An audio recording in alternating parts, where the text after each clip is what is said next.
Talitha Kumi sisters. So I came on here earlier. I tried to make this live and I feel like my mic wasn't working right. And also I felt like I didn't say as much as I wanted to say or say my point in the most, I guess, the simplest way.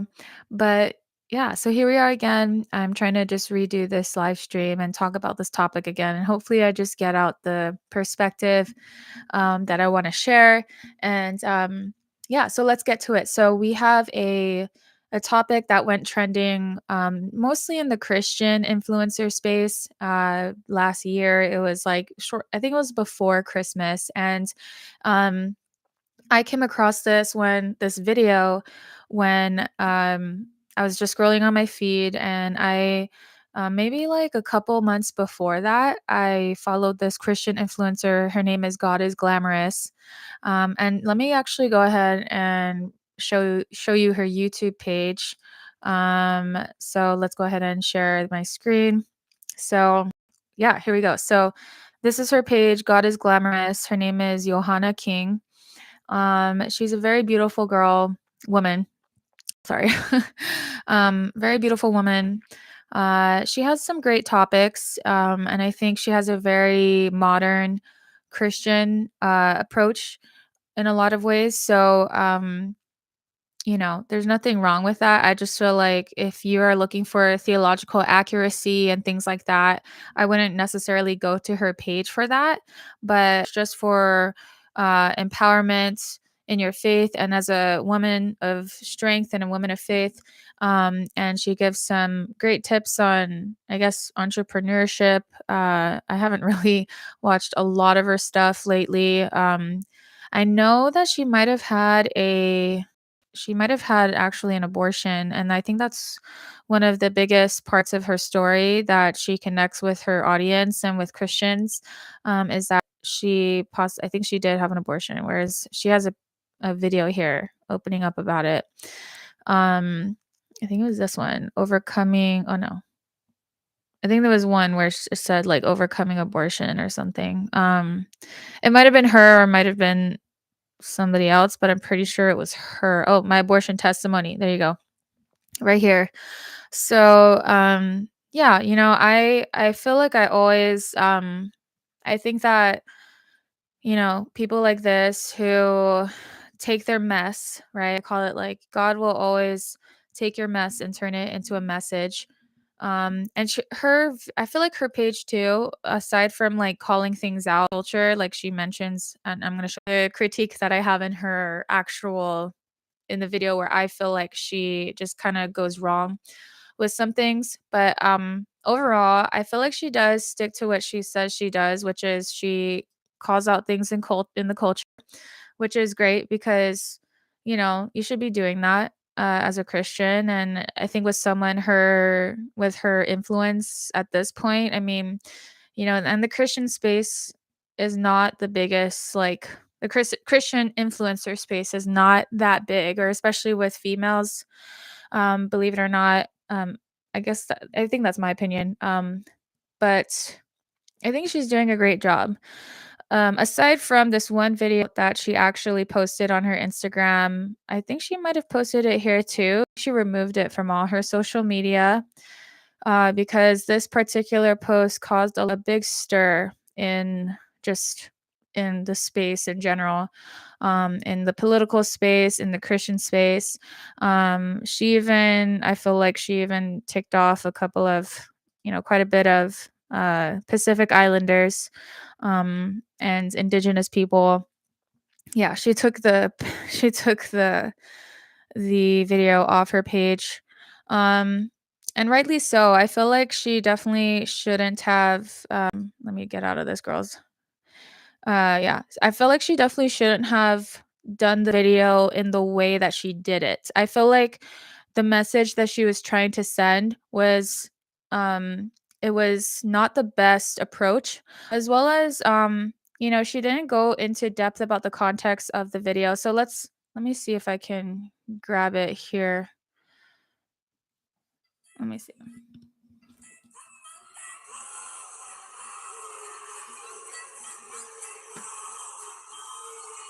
Yeah, so this is a video. Apparently, this chanting is known as Haka. It's used as an intimidation practice to manipulate situations. And I just want to let you know that this type of activity is witchcraft and it's demonic. And as Christians, if you ever see something like this, I need you to know how to handle. First of all, I want to say that I'm categorically saying this as a Christian. Categorically saying this as a Christian. Christians don't know how to mind their business. Like, we don't know how to mind our fucking business. Oh, okay. I wasn't trying to cuss, but yeah. So that was I wasn't expecting that. I didn't know that this girl's. Sorry, one moment. So let me exit out of that really quick. I'm glad that this lady said something. She's right. To call, she says in this, to call other people's culture and traditions demonic. And I think her point with that, right? Because her point with that is that you can't just take a video like that, like out of context, and use it to make a point about the diabolical and demonic activity, and her message essentially being it's evil, it's witchcraft, rebuke it, which I understand that aspect, but I feel like that video was not the right video for her point. If you actually know the background behind the Haka, which is right here, which she's reacting to, let me see if I could. So this one right here, this gal right here, this activist and all the other activists that are chanting the Haka with her, the whole purpose they were doing that, the whole reason they were doing that is because there was a change in parliament in New Zealand that would affect indigenous Maori people, right? And so they were doing the Haka in response to that. I initially, when I saw this video scrolling on my feed and I saw her reacting to it, I thought, oh, maybe she's gonna give them like a prayer, or maybe she's gonna recommend to them, you know, like a prayer to pray against, what's happening. To maybe she's gonna encourage them to seek Jesus through all of this, even though they're performing. I believe they are performing their traditional like pagan haka, which is the lyrics. The lyrics is what makes it pagan, right? Is that what they're chanting is is rooted back into their origin story of the Maori people and their essentially their pagan beliefs before they were introduced to Christianity, right? So I feel like the point I want to make with that too is that oftentimes you see a lot of modern Christianity just straight up condemning a lot of ancient culture, a lot of what uh, indigenous native people appreciate, which is the origins of our ancient peoples, right? So especially islanders, Native Americans of America, especially those demographics of people. We, a lot of us, in a sense, we are Christian actually, and um, especially in New Zealand. Actually, I think it's like 30. It was 50, like a 50% Christian nation until recently, and I think that's like worldwide, right? Like Christianity has fallen in percentage, like how many people actually practice their Christian faith and believe in Jesus Christ, and a, a Trinitarian God, things like that. But New Zealand is still like 30% Christian, and I was really thinking about all of that and how uncharitable her video was. I mean, this isn't even the whole video. She actually further says that that we need to rebuke it and that we need to stand against stuff like that because it's intimidating. If it's intimidating you, I don't know. And I'm going to show you her follow up video of this. So let me show you this right now, her follow up. And this is where this follow-up video that she did, I feel like, first of all, it came off again just really, like, not humble. And then further in the video, she says what she should have said in the first video. This is the point that I was trying to make, is that later in this video, she talks about how she talks about Jesus. She talks about the power of Jesus and the miracles that he can do or whatever, right? And I'm like, why don't you just give them that speech instead of just completely um condemning them as a people, condemning the Haka, and all those things. I'm gonna get into that as well, like the Haka, all those things, and why you can't just do what she did. Okay, you absolutely can't. I feel like she like anyway. So let's get to her follow up video. So let me just refresh it really quick because I was playing it earlier. Okay, here. Hannah. I know that I have a lot of eyes on me right now. I have a lot of people who are demanding that I speak out about the video that I posted the other day. So here I am coming to you and bringing you some clarification to the words that I spoke and meant in regards to the Haka video that I posted. So first things first, I want to start off by saying that the video that I posted was not meant to misrepresent an entire community or demonize an entire population. That was not the intent. She should have apologized first. That was the first thing she should have done. But let's get to the rest of it. Original intent of that video was to educate my audience, which are primarily Christians, on what we should do if any type of spirit tries to come and intimidate us and instill fear. My point was to give them the tools and tactics from the Bible of how we're able to use our authority through Jesus Christ to render every spirit. So this is where I feel like her evangelizing goes wrong, right? Because she says, "Oh, I'm giving only Christians tools and tactics against things like this," right?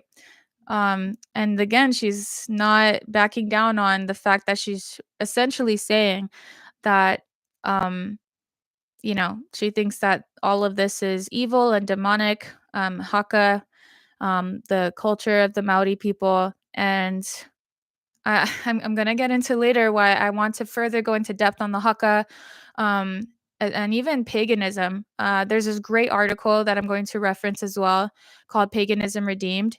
So I'm gonna pull up that article. But the reason why I don't agree with this approach is because she didn't offer the Maori people any charity.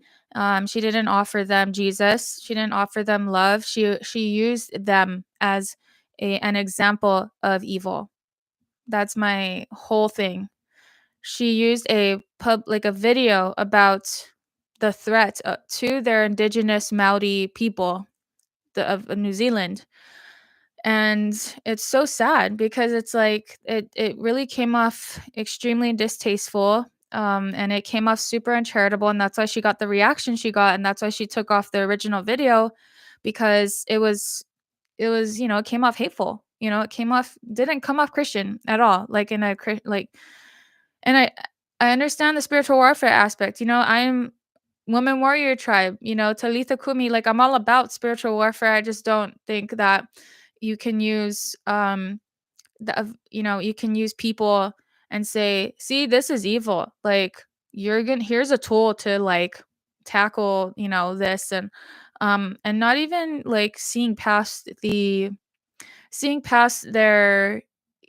what is essentially just them, like them being heartbroken with the society, uh with their identity, right? With the threat to their cultural identity, and with what they know as colonialism and the threats to their land and to their identity and them as a people. I mean, and so to give you more context about why I'm speaking about this is because I'm a Pacific Islander. I was born and raised in the island of Guam. I grew up Catholic Christian. We're like 90% Christian in Guam, and I've seen a lot of that. Um, I've seen the government, especially the military. I've read into the history too.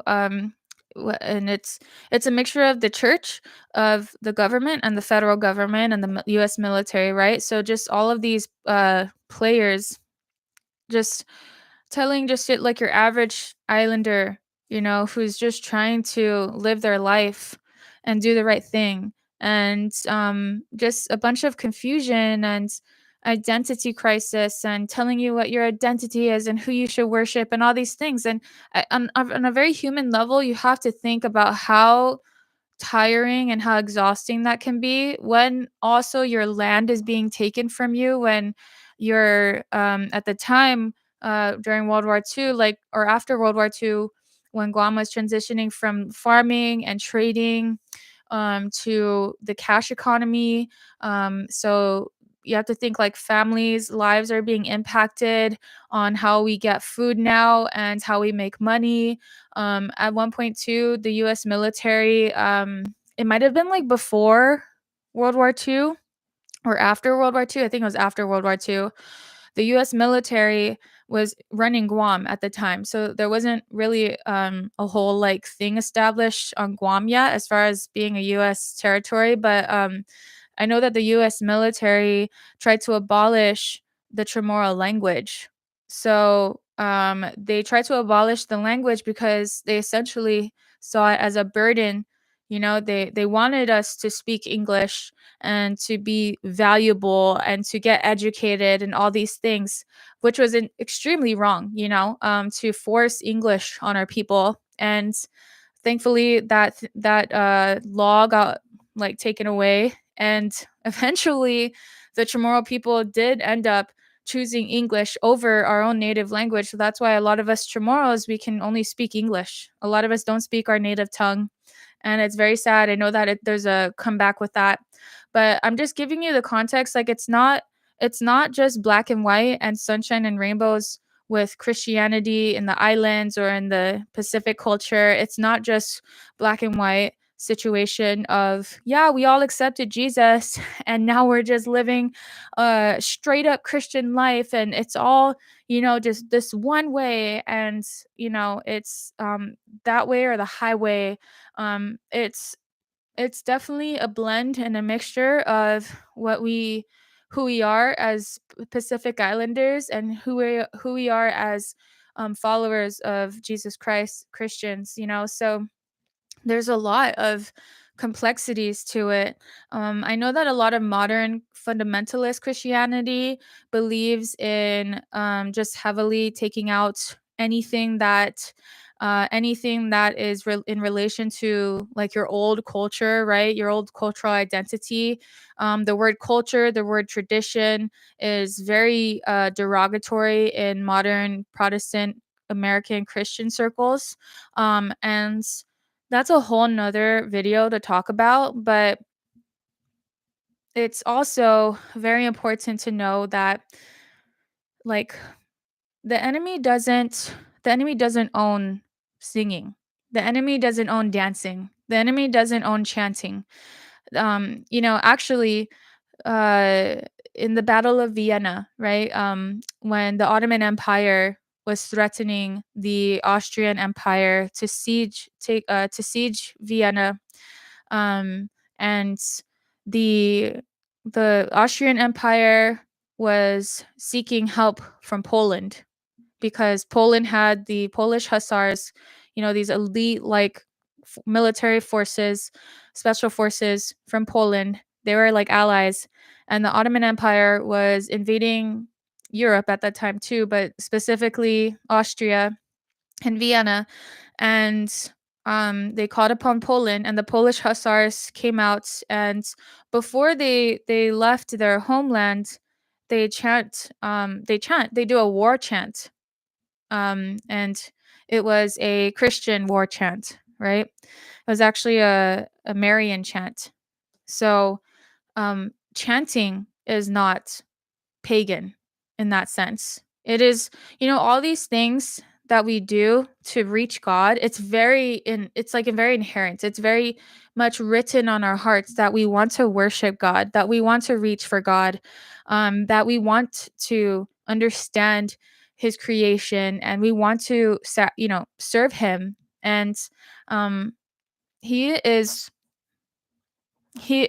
so like complex, because I feel like modern Christianity often gives you Jesus as like loving, and he's this like man that walks in a white robe, walking across the field, and that's not who he is.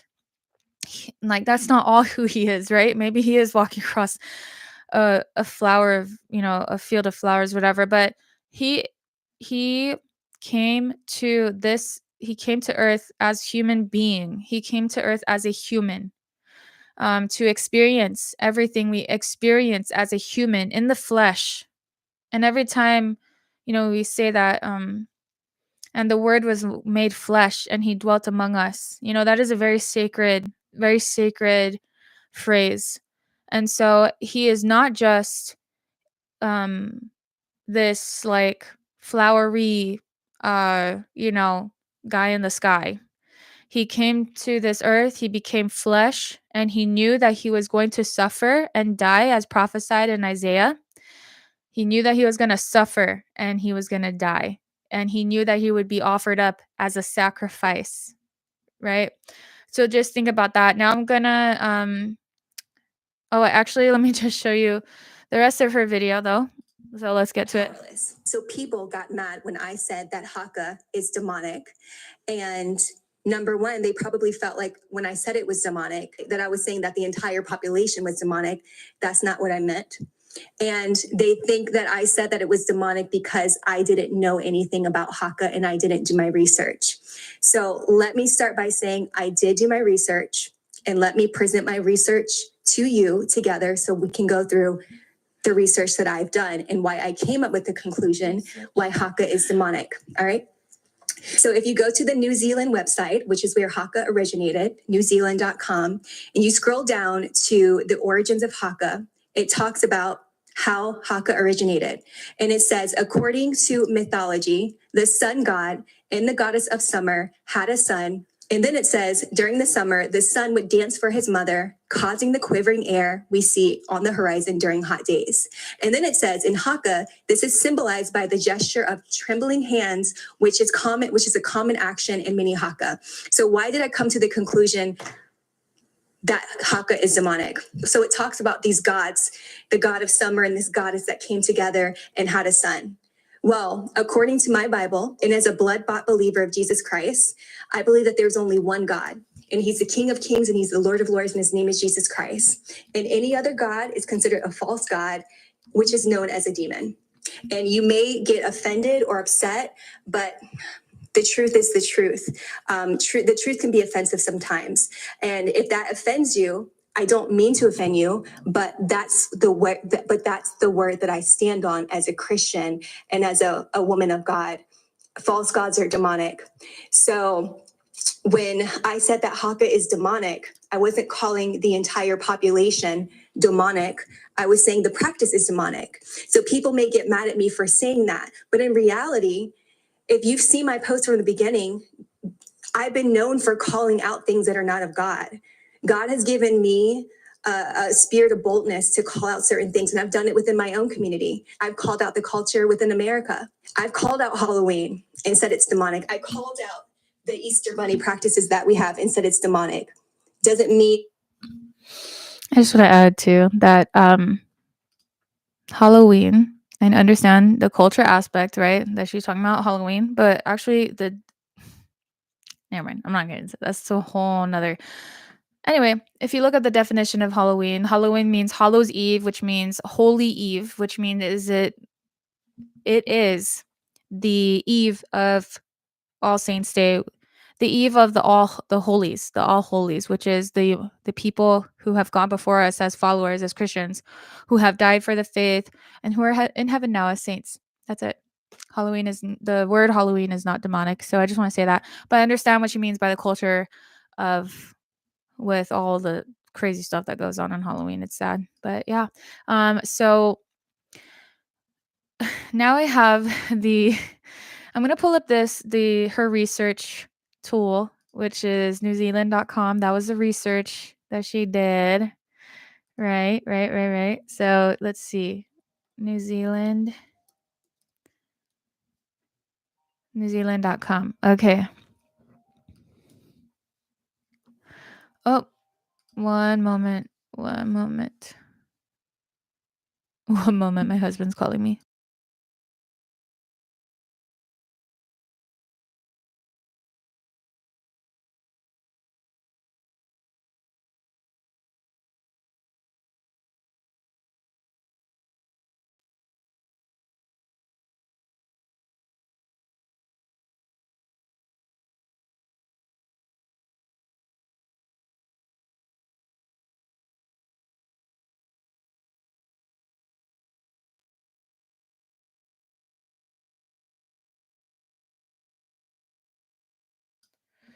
Sorry, guys. So yeah. So now we're on the New Zealand. I don't know if this is the right one. Is this the right one? New Zealand. Let's go see her research. Cause I feel like, if you're gonna really do your research on calling out, if you're gonna really do your research, you have to really do your research. You should do your research on how Christianity came to New Zealand, which is like I said earlier, I think it's like 30% of people in New Zealand at this point are Christian. You should look up the history behind the Christianization of the Haka, actually. So, and this is, I think, with for me, and this is just my personal view on things like this. I think I might have said it earlier even, but the enemy doesn't own things like chanting. Yeah, I said that. But the enemy doesn't own singing, chanting, dancing, kind of, and although, things like yoga too, right? I don't believe in practicing in yoga or anything like that. I do believe in stretching, right? um, so, with that said, it's like you can still stretch because you're not, if you go, but just don't take part in, the whole thing about yoga and call upon the sun god and things like that, right? Same thing with the Haka. If you're gonna take part in something like the Haka where they're calling upon the gods and goddesses, even if they say like, oh, this is just for fun or whatever, this is just for entertainment, which a lot of cultural dancing is used for entertainment nowadays, unfortunately. And a lot of people don't take indigenous people seriously. That's why I say unfortunately. But so oh, my thing is like, okay, so let's look up Haka. Let's look up the Haka. I feel like she should have done her research on that. Like, if she really did her research. She just went to the website and she looked at this, right? The overview, the origin, and that's it, right? So she read this one right here. She read this. According to the Maori mythology, the sun god, da, da, da, da, right? She said all of that. But she didn't read this one. Traditionally, Haka was a customary way to welcome visiting tribes. It is also served to invigorate warriors as they headed into battle. It was a show of physical prowess, but also an embodiment of cultural pride, strength, and unity. Although Haka is the Maori word for dance, it is a Maori word for dance. It is not a dance in the sense you might imagine. Usually performed in a group, it involves chanting and actions such as stomping, hand movements, and facial gestures. Haka varies by tribal region, with many Haka telling the story of significant events in an Iwi's tribe's history. Today, Haka is used as a sign of respect and is performed on important occasions such as sporting events, weddings, funerals, powidi, a traditional welcome. That's the part she did say. All right. And the reason why I'm talking about this too is because you have to think about military as me being former Marine, right? Or a veteran now. But we did a lot of like types of chanting and cadences and things like that to empower our unit, to empower us to have, to get the mission done, especially when we're in boot camp, when we were training for boot camp, we always chanted and said these cadences, right? Um, so battle cry, war cry, chanting, these things are very much related to warfare. And it's this is where it's like it's not as simple as she's trying to make it. It's not this whole demonic thing, right? Um, this is actually very, very related and connected to warfare and the fact that the Maori people would go to war, like physically, they would go to war physically. They do these things to intimidate their enemies and to invigorate, like it says, invigorate warriors as they head into battle, all those things. So it is definitely like a battle cry for and a way to empower their military. At the time, it's just their tribes and the men that fought for their tribes and things like that, right? And look at their faces, right? And yeah, Haka is like this. They have these facial expressions. And when I think about it too, like being in the Marines and chanting and cadence and things like that, a lot of the men would, they would have they weren't smiling when they were chanting things like this or singing cadence, or a lot of them were putting on like this war battle face. They wanted to be ready to go to war. They oftentimes there's all these different traditions and things in the military. There's even many more things that I'm not mentioning here that I don't remember right now or can't recall, but there's a lot of different military warfare, things for people who are in the military and serving and things like that are a part of the culture, right? So, but it doesn't mean we're like worshiping the like some sort of marine god or anything like that, right? But hey, some people think that too. Hey, oh, you're worshiping your um the American government or the president, things like that. And then with the origin, right? The origin of the Haka, yes, there is an origin, just like every ancient culture before Christianity. These people had to try to find a way to understand who created the world around them, who created everything, who created them. They had to make sense of why they were hungry, why they did this, why they did that.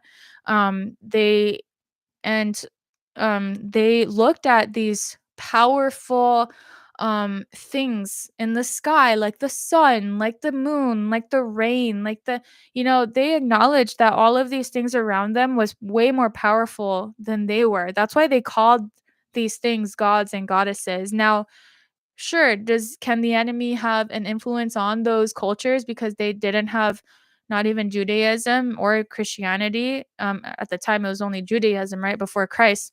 But of course, the devil can have influence on that, right? But my point with all of that is that you cannot just demonize ancient people either, because they are searching and looking for um like I said, it's like God wrote you have something written on your heart that God is calling you to worship him and to love him alone, right?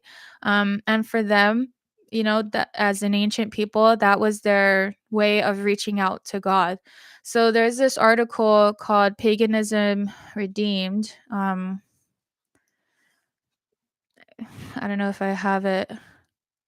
Oh, here it is. Okay. Paganism Redeemed, written by Justin Bradford Smith. I don't know if I'm gonna read the whole article. Um, this guy, this author, not just this guy, this author has a great perspective on evangelizing pagan cultures, especially when there wasn't any idea of Judaism. There wasn't, these people, ancient peoples, literally knew nothing about Christianity, Judaism, or any other outside world. They're literally just trying to make sense of where they're at. And I'm sure they deal with their wars and all those things, right? But, you know, so let's go. He gives an example on the first paragraph of like but here. Um, okay, so he says there's something else that does not reject it, and this is where is it? Where should I start? Um, oh, okay. I guess I should read it maybe. He says, okay, let me just read it. Ugh, okay. Lord Dunsany has written a charming short story about two local gods, obliged to share the same temple. Every Tuesday, the priests enter the inner sanctum, praise and sacrifice to the elder idol Chubu, until one day they bring a fresh carved usurper, Sheemish. There is none but Chubu. There is also Sheemish. They intone. Now that the gods must share the people's worship, they become incurably jealous of each other. Being but local gods, they exert all their limited power towards causing, in concert, th- though in that respect by accident, a minor earthquake that raises their temple, destroys Sheemish, and disfigures Chubu.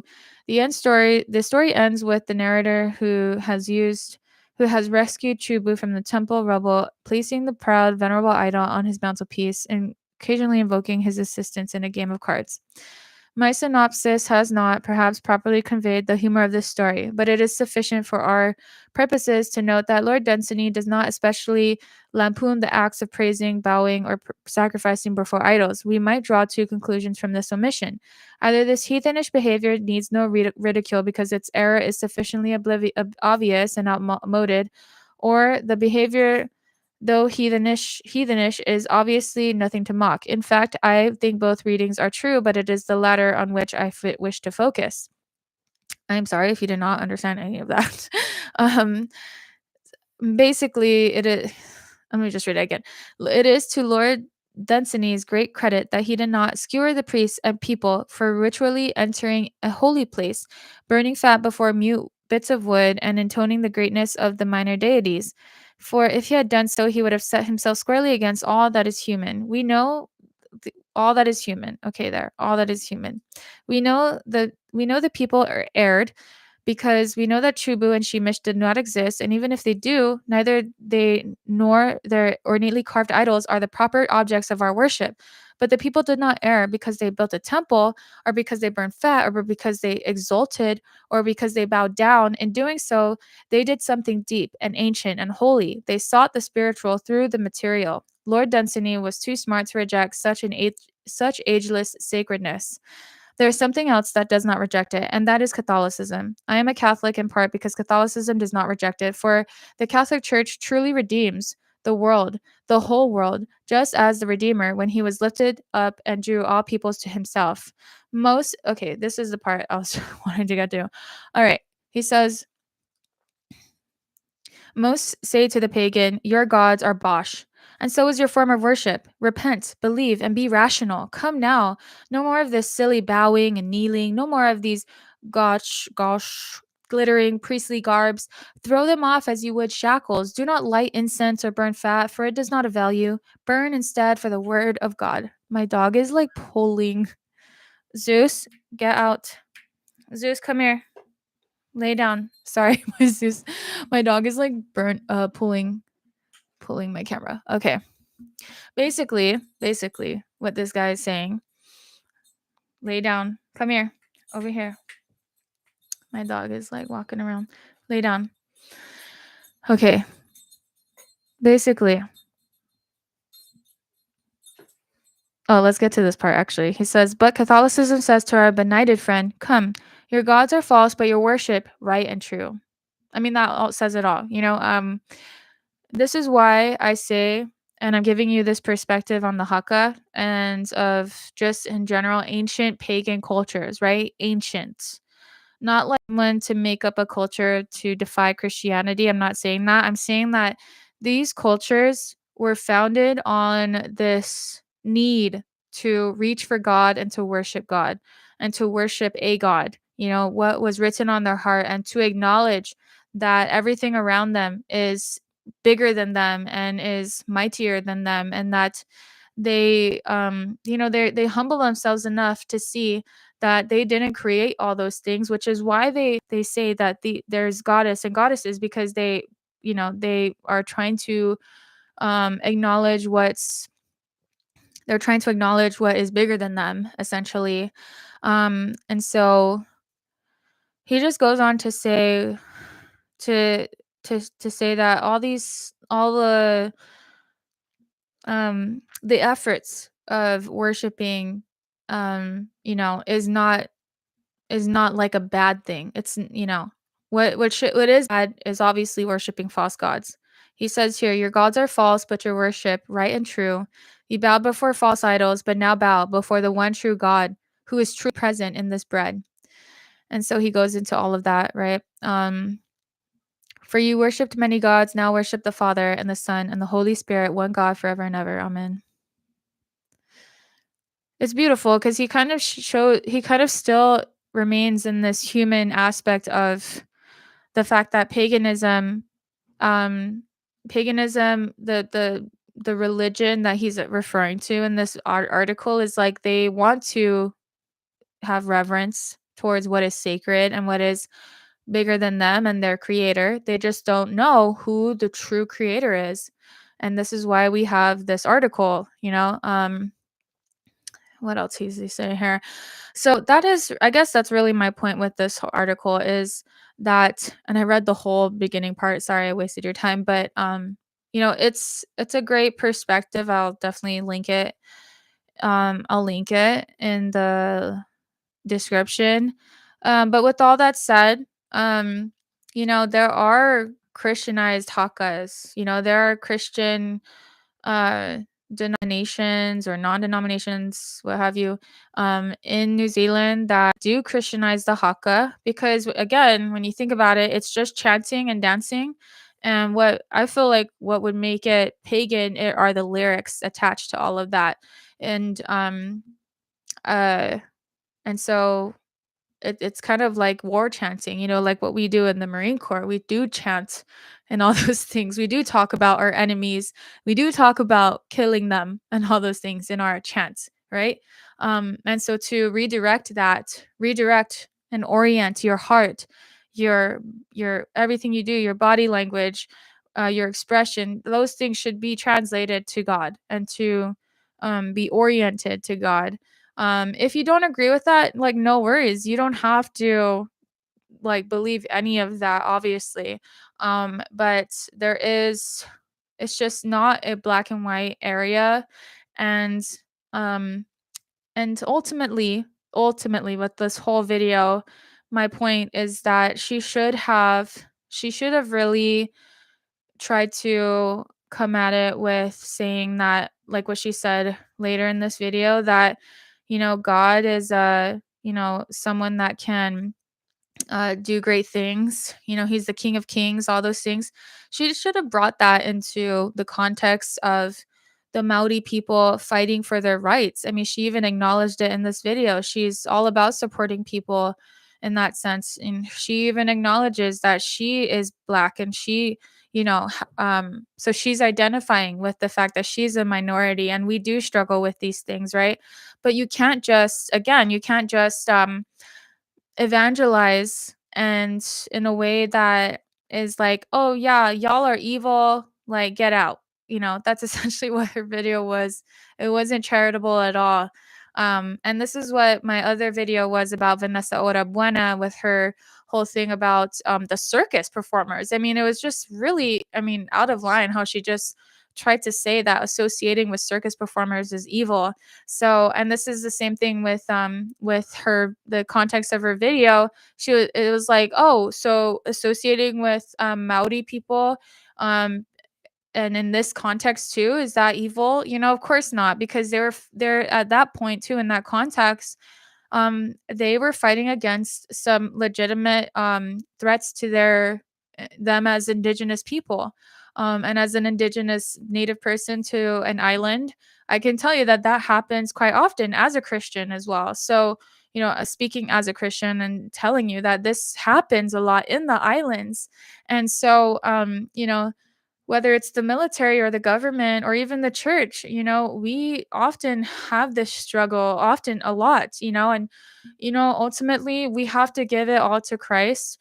We have to lay it at our Lord's feet. And just to the Maori people, I really am sorry that this person tried to really demonize you as a people, and or even demonize things, and something like a war chant, because I believe in doing that, personally, like chanting when you're going to war. I mean, I could when I would do that, in the Marine Corps, I would get so invigorated and empowered by, this camaraderie and, knowing that, like, to come together in unity and in strength against our enemies, and so with that said, I just invite you, if you're an islander watching this, like, I invite you to also, maybe reorient those maybe those things that were non-Christian, and if you're looking into Christianity, right? Reorient that, your lyrics, reorient your heart and your gestures and all those things to God, because um he is a God of miracles, and he is an almighty God.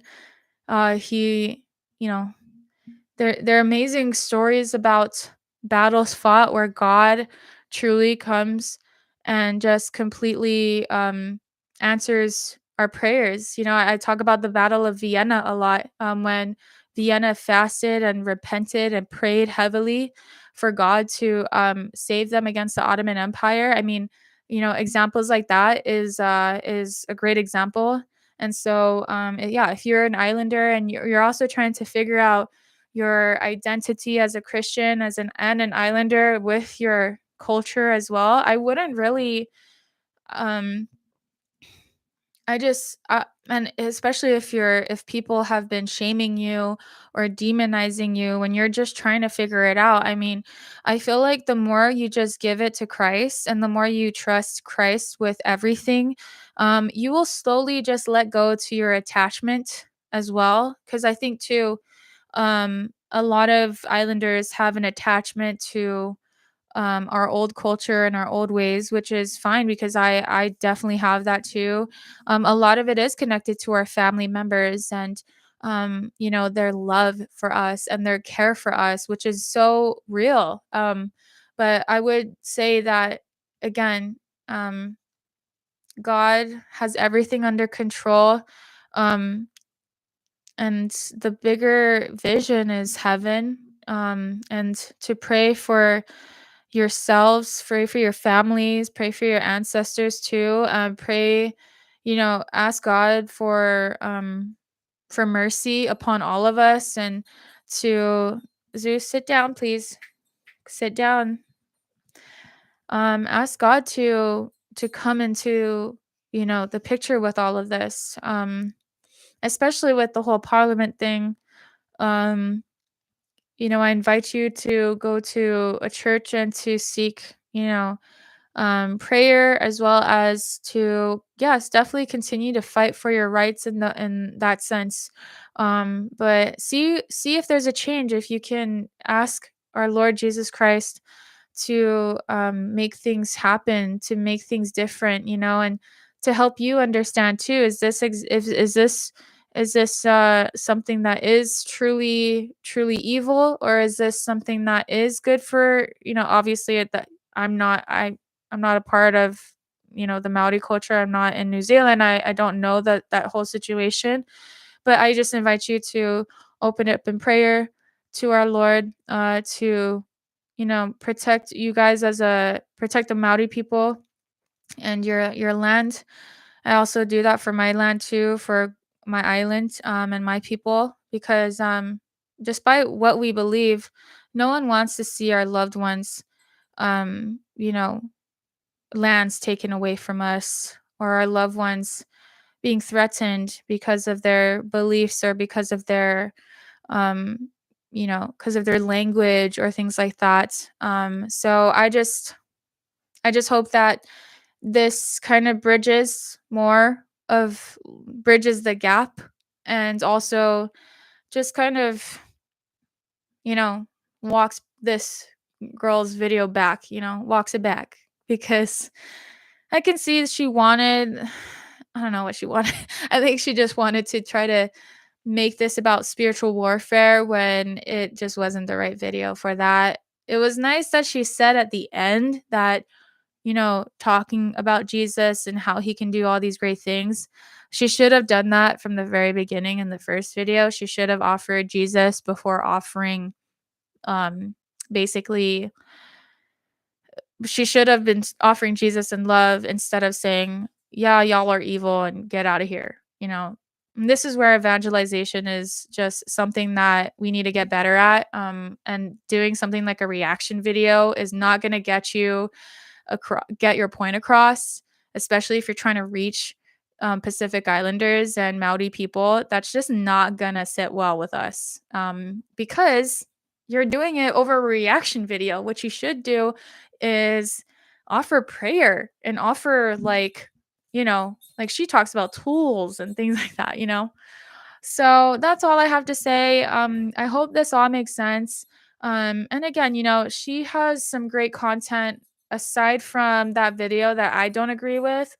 And of course, I know she wouldn't agree with my. She's gonna be like, yeah, rebuke all of that. But my point with all of that is saying that, we need to evangelize better, and we need to bring Jesus more to the conversation like that, instead of, just people and their cultures and their identities. We know how sensitive that is with Black people. I mean, I've come across that a lot, actually, even as a brown person. Like, I've come across Black people who are actually very, very hostile. When I try to even make connection with them, or try to what is it? I don't know. Like, when I try to talk about things that try to bring us to the same level, it's very sensitive to talk about, even, Black culture and all those things. So I just think it's surprising, or I find it something that she went and she talked about another minorities culture. So that's my take on all that. But you can check her page out. She has some great content in general as far as being Christian. We all could do better. I could do better. We could all do better as followers, and sharing the word, and sharing the gospel in general. Yeah, we could all do better. So I'm not saying that I'm up here being better than her. That's not what I'm saying at all. I'm just saying that she she could have handled that whole video better. So let me know you guys' thoughts. You can follow us again at Women Warrior Tribe. And sorry, I'm looking at this screen and not the camera. But yeah, let me know your thoughts. If you don't agree, no worries. I'd love to get your perspective. This is just my perspective as an Islander, and as a Christian, as someone who just feels like there could be more of a love of Jesus and love being brought to the conversation, as opposed to just completely demonizing ancient cultures, especially if you're gonna go up and say, I did my research. Like, girl, do your research. Like, do like heavy research especially into how Christianity plays a part in the evangelization of the islands, as well as colonization. How does that play a part? You can't just make like a 10-second reaction video of people, activists in parliament doing the Haka, and saying that all of that is demonic, and not getting into the context, not getting into the whole history. You can't. If you're going to do that, you make a whole YouTube video and not do your research. If you're going to say you did your research, then make a whole like 40-minute video and do your research before saying anything. And bring Christ, of course. Bring Jesus, bring love, the love of Jesus before anything else. Because that's what's what we really want. We want to know that we are loved, that we are protected, that we are safe. And of course, Jesus brings that to all of us. And let me know your perspective too on the whole paganism redeemed article. I love that article. I personally agree with it, as someone who is Catholic, and Catholic Christian, as someone who sees, the value and the understanding as what's written in our hearts, as human beings, that we it's written on our hearts to want to worship, our creator, and regarding ancient people as well. So let me know your thoughts. I said that like 10 times, but Talitha Kumi, see you all later. Love you.